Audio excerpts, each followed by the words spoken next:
Assalamualaikum warahmatullahi wabarakatuh. Selamat siang, perkenalkan nama saya Nabilah Farid Fauziah dengan NIM 1041601. Pertama-tama saya mengucapkan syukur kepada Allah Subhanahu wa taala karena dapat mengikuti studi tugas akhir sampai saat ini. Selanjutnya saya berterima kasih kepada dosen pembimbing saya, Bapak Nova Chandra Aditya STMT, yang telah membimbing dan memberikan saya pengarahan. Pada hari ini, saya akan mempresentasikan tugas akhir saya yang berjudul Pusat Literasi Kabupaten Bandung Barat. Yang pertama, saya akan menjelaskan latar belakang perencanaan pusat literasi secara singkat. Jumlah perpustakaan yang ada di Indonesia menurut Pusat Pengembangan Perpustakaan dan Minat Baca Perpustakaan Nasional Republik Indonesia tercatat ada 1.538.560 unit kerja. Namun, minat baca masyarakat Indonesia sangat rendah, yaitu 0,001%. Artinya, dari 1.000 orang, hanya 1 orang yang rajin membaca. Minat baca masyarakat yang semakin lama semakin rendah. Hal ini disebabkan karena kurangnya sarana dan prasarana aktivitas untuk menumbuhkan minat baca. Oleh karena itu, ada beberapa poin dari latar belakang. Yang pertama, belum tersedia fasilitas pusat literasi di Kabupaten Bandung Barat. 2, kurangnya sarana dan prasarana yang membantu untuk menumbuhkan minat baca. Dan yang terakhir adalah belum adanya konsep penampilan bangunan perpustakaan yang atraktif. Selanjutnya, deskripsi umum proyek. Perpustakaan sendiri adalah sebagai sarana pendidikan non-formal yang diharapkan mampu meningkatkan sumber daya manusia untuk mereka yang memanfaatkannya dan masyarakat pada umumnya. Ada peraturan tempat berdasarkan RT RW Kabupaten Bandung Barat tahun 2009 sampai 2029, ketentuan atau regulasi yang berlaku adalah sebagai berikut. Besar KDB 40%, KLB 0,7, dan KDH 52%. Data proyek, judul proyek perencanaan pusat literasi Kabupaten Bandung Barat. Pemilik proyek, pemerintah, sifat proyek semi-fiktif, fungsi proyek fasilitas umum, lokasi proyek, berada di Jalan Kolonel Masturi, nomor 305, Kertawangi, Kecamatan Cisarua, Kabupaten Bandung Barat, dengan luas lahan 10.000 meter persegi. Selanjutnya pemilihan lahan.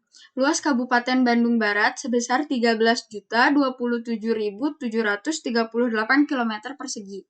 Batas-batas Kabupaten Bandung Barat meliputi sebelah utara berbatasan dengan Kabupaten Purwakarta dan Kabupaten Subang. Sebelah barat berbatasan dengan Kabupaten Cianjur, sebelah timur berbatasan dengan Kota Cimahi, dan sebelah selatan berbatasan dengan Kabupaten Bandung. Berdasarkan Rencana Pembangunan Jangka Menengah Daerah atau RPJMD Kabupaten Bandung Barat tahun 2018-2023, perpustakaan daerah Kabupaten Bandung Barat akan mengalami pengembangan dengan merelokasi perpustakaan daerah yang berada di area wisata untuk cakupan masyarakat yang lebih luas. Dalam pemilihan lokasi perancangan pusat literasi ini harus mempertimbangkan syarat-syarat yang harus diperhatikan untuk lokasi perancangan pusat literasi. Menurut Standar Nasional Indonesia Bagian Kepustakaan, lokasi proyek berada di pusat kegiatan masyarakat, mudah dijangkau, bangunan perpustakaan memperhatikan aspek kenyamanan, keindahan, pencahayaan, ketenangan, keamanan, dan sirkulasi udara. Berikut hasil analisis site. Batas lokasi lahan, di bagian timur ada perkebunan dan permukiman warga, di bagian selatan ada Jalan Kolonel Masturi, bagian utara ada perkebunan dan permukiman warga, dan bagian barat ada jalan sekunder kawasan dan lahan kosong. Selanjutnya masuk ke interpretasi tema. Definisi dari atraktif adalah suasana atau wujud visual yang menarik dan tidak membosankan. Kesan yang timbul dari suasana ruang yang menarik melalui pengolahan tatanan tampilan. Atraktif sebagai tema karena mampu mewakili esensi bangunan yang bersifat menyenangkan. Atraktif sendiri berarti bersifat menyenangkan dan mampu mengembangkan minat seseorang dalam hal tersebut. Tema atraktif memiliki dua karakter, yaitu kontras dan dinamis. Dari kedua karakter atraktif ini diinterpretasikan pada beberapa unsur arsitektural, yaitu sirkulasi, hubungan antar ruang, fasilitas, gubahan massa, warna, material, pencahayaan, penghawaan, hubungan antar massa. Unsur-unsur ini akan menjadi tolak ukur terwujudnya tema pada bangunan ini. Masuk ke konsep perancangan, yang pertama gubahan massa. Gubahan massa dari fasilitas ini mengacu tema atraktif. Dari berbagai bentukan dasar dapat diambil salah satu dan dikembangkan menjadi suatu gubahan massa. Dari bentukan dasar yang diambil dapat dikembangkan menjadi pola dari yang sederhana sampai ke yang rumit, sehingga menimbulkan kesan dinamis dan mampu menjadi kesan atraktif.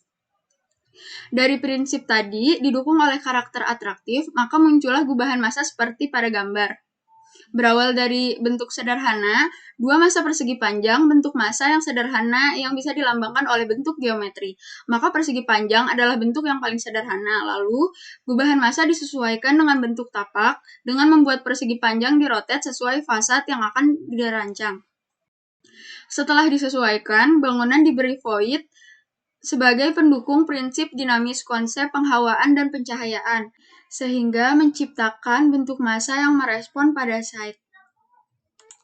Selanjutnya, pada konsep sirkulasi, terdapat 3 jenis sirkulasi pada fasilitas ini.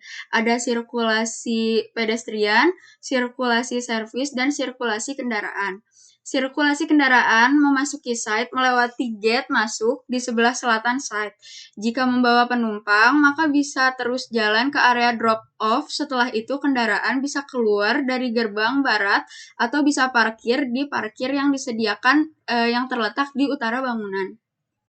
Sirkulasi servis hanya terdapat satu pintu masuk dari sebelah selatan site. Jalur ini dikhususkan untuk kendaraan yang menuju loading dock di bagian belakang bangunan dan menghasilkan skematik desain seperti pada gambar.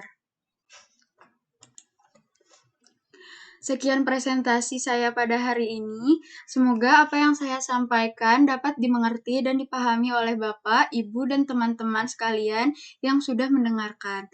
Banyak kesalahan dan kekurangan dalam presentasi ini. Semoga dapat dimaklumi. Saya ucapkan terima kasih. Wassalamualaikum warahmatullahi wabarakatuh.